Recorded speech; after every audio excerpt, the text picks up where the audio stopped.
السلام علیکم بینندگان گرامی، نشر نوبتی برنامه اطلاعاتی اخبار و از تلویزیون تاجیکستان مستقیما منظورتان می‌نمایم. در استودیو نرگس شریف زاده. استقلالیت و آزادی در سرنوشت ملت تاجیک گردش کلی به وجود آورد و آغاز مرحله صفتا نوی تاریخی گردید.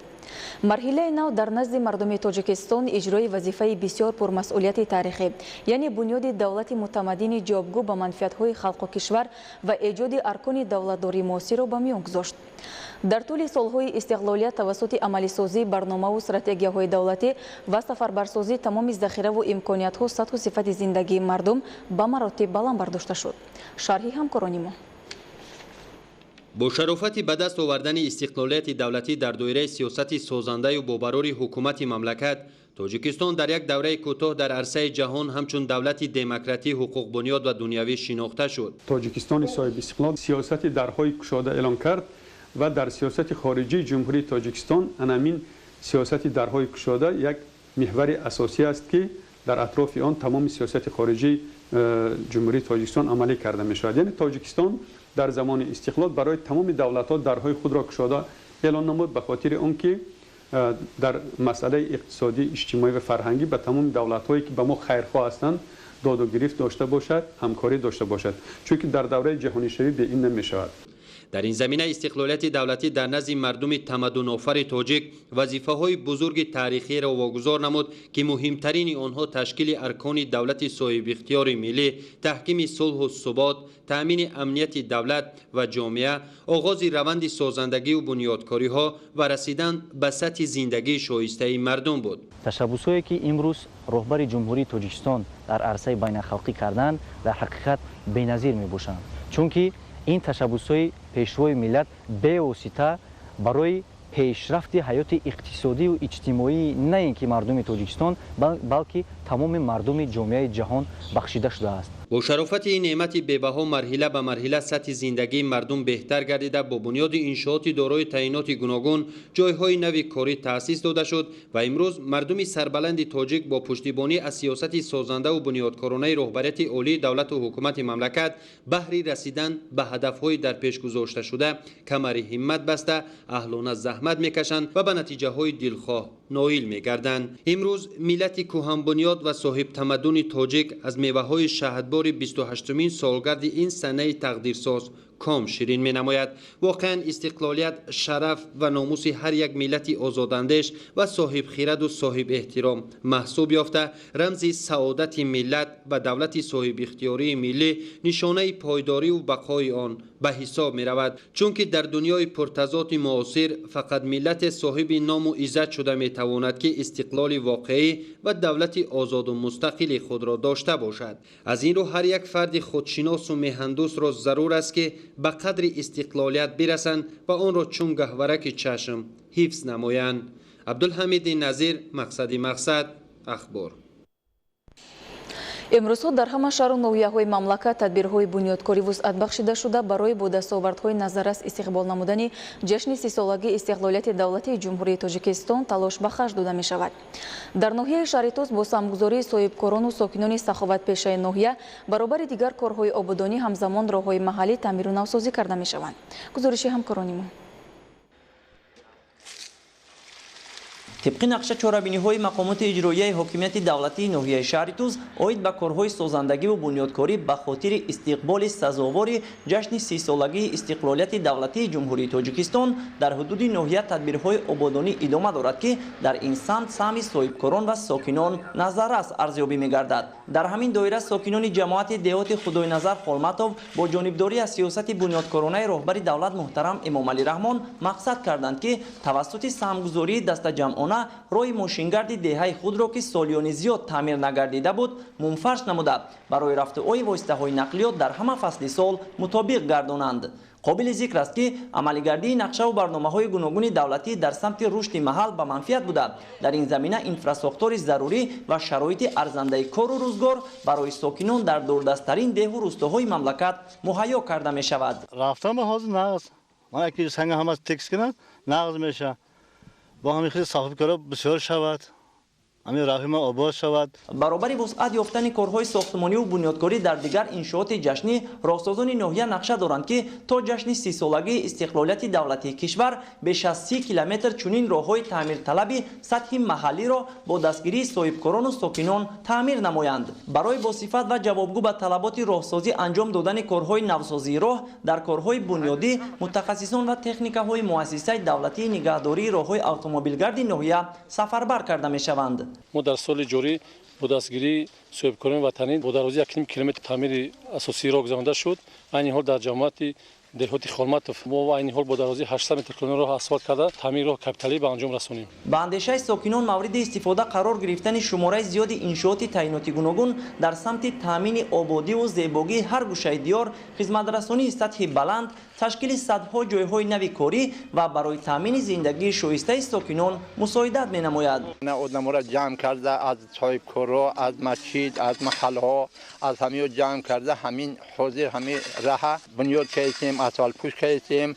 бо ният дорем ки бо пештар барем. баъди татбиқи амалии нақшаву барномаҳои ҳукумати ҷумҳурии Тоҷикистон дар самти корҳои ободониву бунёдкорӣ, баъди дар сатҳи баланди омодагӣ истиқбол намудани ҷашни бузурги умумии миллӣ 30-солагии истиқлолияти давлатӣ дар ноҳияи шаҳри Тузи вилояти Хатлон, нақша чорабиниҳои ободониву созандагӣ дар сатҳи маҳал таҳризӣ гардида давоми 3 сол марҳила ба марҳила амалӣ мегарданд. Таварали Соҳибназаров, Парвиз Сафаров аз ноҳияи шаҳри Туз барои барномаи ахбор. идомаи ахбор. дар натиҷаи гузарондани чорабиниҳои фаврии ҷустуҷӯӣ далели ғайриқонунӣ убур намудани сарҳади давлатӣ ва ворид кардани маводи нашъовар ба қаламрави ҷумҳурии Тоҷикистон аз тарафи кормандони Кумитаи давлатии амнияти миллӣ дар вилояти мухтори Кӯҳистони Бадахшон ошкор карда шуд. гузориши маркази робитаҳои ҷамъиятии Кумитаи давлатии амнияти миллӣ дар ин хусус. Кӯҳистони Бадахшон минтақаи зебоманзарест ки таваҷҷӯҳи ҳазорон ҳазор сайёҳони дохиливу хориҷиро ҷалб намудааст. аз ин ро ҷиҳати амалисозии ҷаҳду талошҳои роҳбарияти кишвар баҳри рушди иқтисодию иҷтимоии вилоят пеш аз ҳама бояд оромию субот таъмин бошад ки он василаи ҷалбшавии сокинони маҳаллӣ ва сайёҳони хориҷӣ ба минтақа мегардад. мутаассифона ҳоло ҳам омилҳое ки фазои орому осудаи вилоятро халалдор месозанд ҷой доранд. қочоқ ва муомилоти ғайриқонунии маводи мухаддир яке аз сарчашмаҳои асосии эҷоди хатар ба амнияти шаҳрвандон, солимии ҷомеа ва дар маҷмӯъ ба давлат маҳсуб меёбанд ки ҷомеаи моро бояд нигарон созад. вале ҷомеа ба ин масъалаи доғи рӯз ки оқибатҳои ногуворро ба бор оварда истодааст бетарафӣ зоҳир намуда дар ошкору пешгирӣ намудани ҷиноятҳои марбут ба қочоқ ва муомилоти ғайриқонунии маводи мухаддир саҳмгузор нестанд. ҳоло он ки пешгирии ин ҷиноятҳо на танҳо вазифаи мақомоти ҳифзи ҳуқуқ, балки ҷомеа низ вазифадор аст ки дар таъмини ҳаёти солими шаҳрвандон ба хусус фарзандони худ мусоидат намояд, зеро илоҷи воқеа пеш аз вуқӯъ гуфтаанд. яке аз алоқаҳои гурӯҳҳои муташаккили ҷиноятии вилояти мухтори Кӯҳистони Бадахшон, шаҳрванди ҷумҳурии исломии Афғонистон Азорабек Валади Маҳмад Асан, соли таваллудаш 1997, зода ва истиқоматкунандаи қарияи роботи миёнаи вулусволии шоғнони вилояти Бадахшони ҷумҳурии исломии Афғонистон муҷаррад, маълумоташ миёнаи асосӣ тахминан моҳи апрели соли 2019 бо шарики ҷиноятиаш аз ҳудуди вилояти мухтори Кӯҳистони Бадахшон барои хариду фурӯши воситаи нашъадор маслиҳат менамояд. рӯзи 18 июли соли 2019 Азорабек Валади Маҳмад Асан дар асоси созиши ҷиноятии қаблан басташ амал карда шабона ба деҳаи Пастхуфи ноҳияи Рӯшон тахминан 5 килограмм воситаи нашъадори нави ҳашишро интиқол медиҳад. Азорабек Валади Маҳмад Асан рӯзи 18 июли соли 2019 ғайриқонунӣ сарҳади давлатии ҷумҳурии Тоҷикистонро гузашта, воситаи нашъадорро бо роҳи қочоқ ба ҳудуди деҳаи Пастхуфи ноҳияи Рӯшон гузаронида, аз ҷониби кормандони раёсати Кумитаи давлатии амнияти миллии ҷумҳурии Тоҷикистон дар вилояти мухтори Кӯҳистони Бадахшон ва сарҳадбонон дастгир карда шуд. дар натиҷаи кофтукови шахсии Азорабек Валади Маҳмад Асан аз номбурда воситаи нашъадор ёфта гирифта шуд. мувофиқи маълумотномаи эксперти судии шуъбаи ташхиси криминалистикӣ, маводҳои номбурда ба воситаи нашъадори нави ҳашиш мансубият дошта, вазни холиси он 5 килограммро ташкил медиҳад. شام 18 ایول من از طرف افغانستان و آمدم به طرف تاجیکستان کارمندای امنیتی ما را گرفتن. оид ба далели мазкур нисбати шаҳрванди ҷумҳурии исломии афғонистон азорабек валади маҳмад асан аз ҷониби раёсати кумитаи давлатии амнияти миллии ҷумҳурии тоҷикистон дар вилояти мухтори кӯҳистони бадахшон бо моддаҳои 335 қисми 1, 200 қисми 3, бандҳои вг ва 289 қисми 3 кодекси ҷиноятии ҷумҳурии тоҷикистон парвандаи ҷиноятӣ оғоз карда шуда тафтишоти пешакӣ идома дорад. мақомот бори дигар ба сокинони шаҳру ноҳияҳои вилоят муроҷиат менамояд ки дар мубориза бар зидди қочоқи маводи мухаддир бетараф набошанд, зеро сухан дар бораи ҳаёти ҷавонон, солимии фарзандони мо, ояндаи онҳо меравад. ҳаёти солим асоси ҷомеаи солим аст.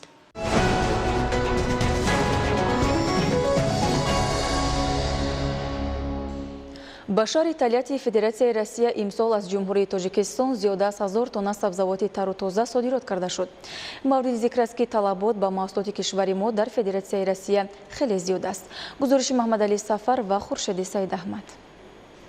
صادراتی محصولات کشاورزی از جمهوری تاجیکستان به شهر و ولایت‌های فدراسیای روسیه با نظرداشت طلبات روزافزون همه‌ساله رو به افزایش می‌نهد. خواجه‌گیران امکان پیدا کردند که با استفاده از شرایط مساعد صدها تن محصولات تر و تازه کشاورزی را طریق واسطه‌های نقلیات در اساس شهرنامه‌های همکاری با صاحبکاران تاجیک به خارج کشور صادرات نمایند. در شهر تالیاتی فدراسیای روسیه با مساعدت جمعیت تاجیکان ده‌ها نقطه‌های نگهداری و فروش محصولات کشاورزی برای صاحبکاران تشکیل کرده شده است. امسال صادرات نامگوی وسیع محصولات کشاورزی از جهت اکولوژی تازه به شهر تالیاتی از شهر و نویاهای ولایت ختلان وارد گردیده خریداران زیاد دارد. رئیس جمعیت تاجیکان شهر تالیاتی شراف‌الدین عظیمov اظهار داشت که واردات میوه و سبزیجات به این منطقه فدراسیای روسیه همه‌ساله در حال افزایش بوده.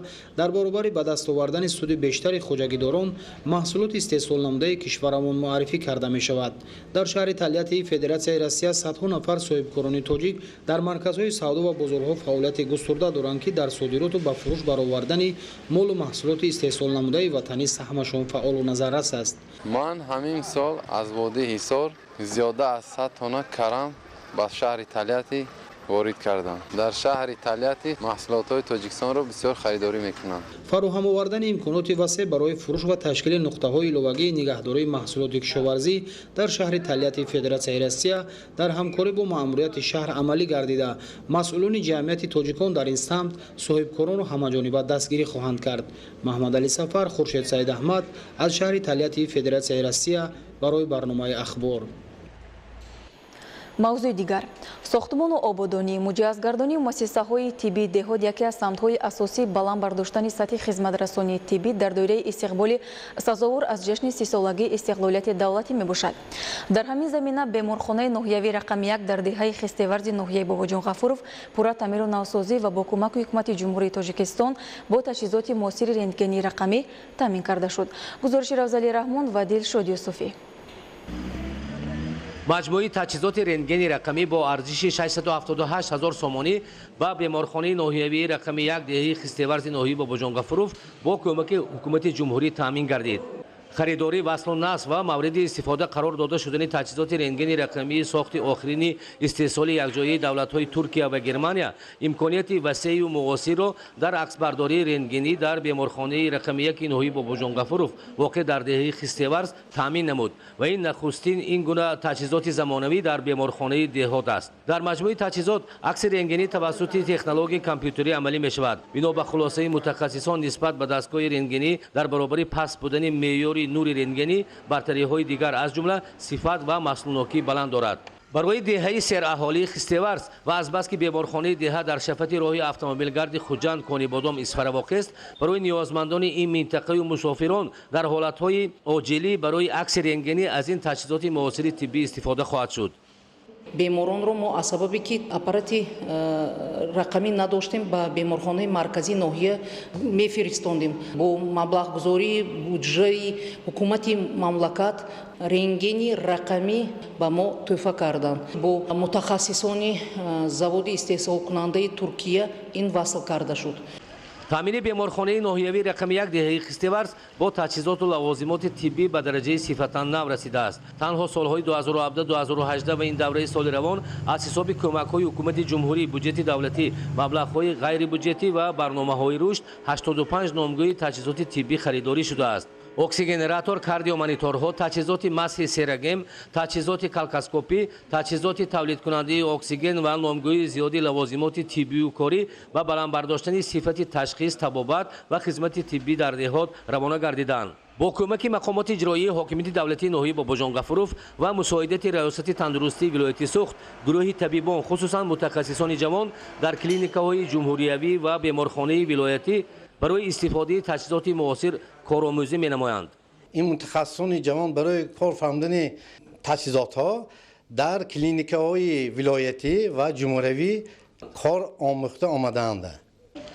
таъмину навсозии биноҳо, шӯъбаю марказҳо ва ҳудуди беморхона дар доираи омодагиҳо ба ҷашни 30-солагии истиқлолияти давлатӣ бо мақсади фароҳам овардани шароити корию табобат, баланд бардоштани сатҳу сифати хизматрасонии тиббӣ дар деҳот анҷом дода мешаванд. бо саҳми зодагони деҳаи Хистеварс, ки дар ҳукумати ҷумҳурӣ фаъолият мекунанд, ҳудуди беморхона ба маблағи 1 млн сомонӣ пурра мунфарши асосӣ бо дастгирии мақомоти иҷроии ҳокимияти давлатии ноҳия, ашхоси саховатпеша, корҳои ободонӣ, таъмири боми биноҳо, якчанд шӯъба, навсозии хати обу ташноб ва дигар инфрасохтори беморхона анҷом дода шуд. бо таъмири шӯъбаҳои амрози дарунӣ, дил, асаб, шӯъбаи занона, зоишгоҳ дар шӯъбаи таваллуд, таъсиси ҳуҷраи хатна ба беҳтар кардани шароити хизмати тиббӣ дар ин беморхонаи деҳот равона гардиданд ва ин тадбирҳо идома доранд.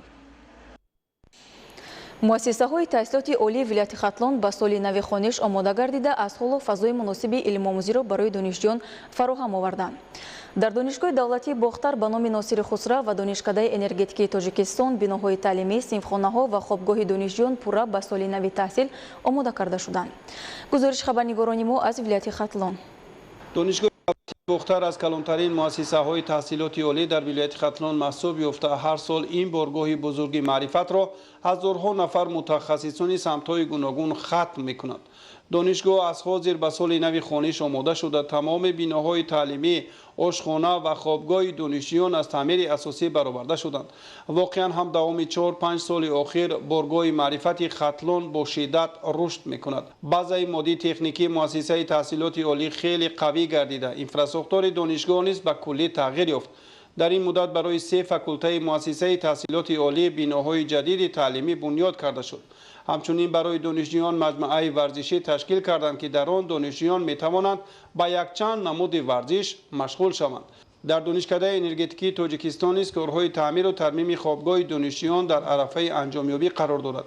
чун донишкадаи энергетикии Тоҷикистон навташкил аст, барои таъмири ҷорӣ ва асосии муассисаи таҳсилоти олӣ ҳеҷ ниёзе вуҷуд надорад. дар ҳамин замина раёсати донишкада иқдом гирифтанд, ки шароити зиндагӣ дар хобгоҳи донишҷӯёнро беҳтару хубтар гардонанд.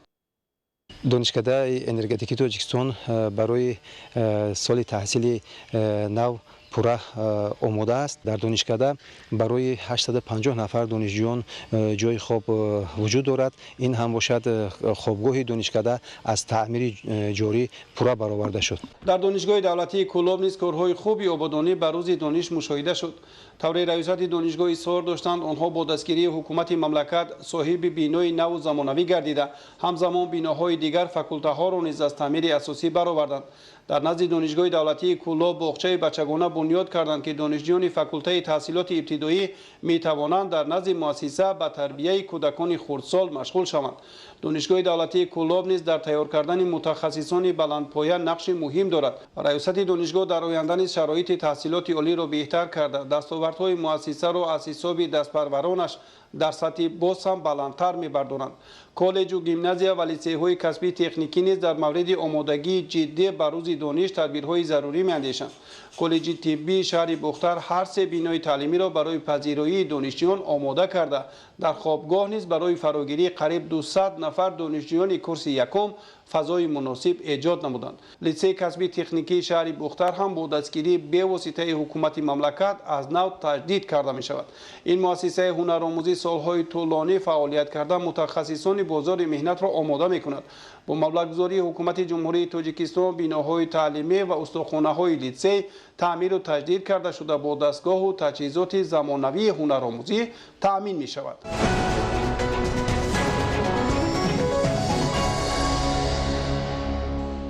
бинандагони гиромӣ, дар ҳамин ҷо барномаи иттилоотии ахбор ба анҷом мерасад. барномаҳои дигари телевизиони Тоҷикистон бошад идома дорад. бо мо бимонед.